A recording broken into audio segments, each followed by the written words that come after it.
પરથી એલસીબીએ ટેમ્પોમાં યાનના લાખોના જથ્થાની આડમાં છુપાવેલો દારૂ ઝડપ્યો। મોતીવાડા ઓવરબ્રિજ પાસે વોચ ગોઠવી અશોક લેલન ટેમ્પો દબોચી લેતી વલસાડ એલસીબીની ટીમ 23.32 લાખનો મુદ્દામાલ જપ્ત કર્યો।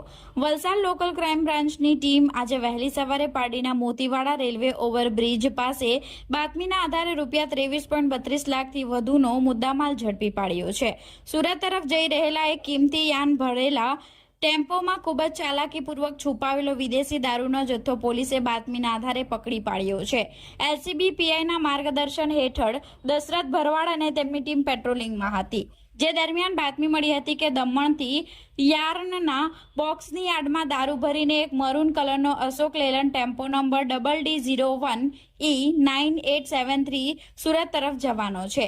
પોલીસે મોતીવાડા ઓવરબ્રિજ પાસે જાળ બિછાવીને ટેમ્પોને અટકાવ્યો હતો। જોકે પ્રાથમિક તપાસમાં ચાલકે યાર્નના બિલ્ટી કાગળો બતાવી પોલીસને ગેરમાર્ગે દોરવાનો પ્રયાસ કર્યો હતો, પરંતુ ઝીણવટભરી તપાસ કરતા યાર્નના 161 બોક્સ અને 75 બેગની નીચે છુપાવેલ વિદેશી દારૂની કુલ 1176 નંગ બોટલ, જેની કિંમત 2,55,216 મળી આવ્યો હતો। પોલીસે યાર્નનો જથ્થો, જેની કિંમત 15,71,998, અશોક લેલન ટેમ્પાની કિંમત 5 લાખ મળી કુલ 23,32,214 રૂપિયાનો મુદ્દામાલ જપ્ત કર્યો છે।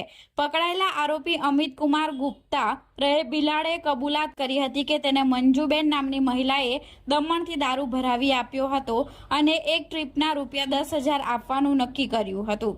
હાલમાં પોલીસે મંજુબેનને વોન્ટેડ જાહેર કરી વધુ તપાસ હાથ ધરી છે। પાડી પોલીસે પ્રોહિબિશન એક્ટની વિવિધ કલમો હેઠળ ગુનો નોંધી કાયદેસરની કાર્યવાહી તેજ કરી છે।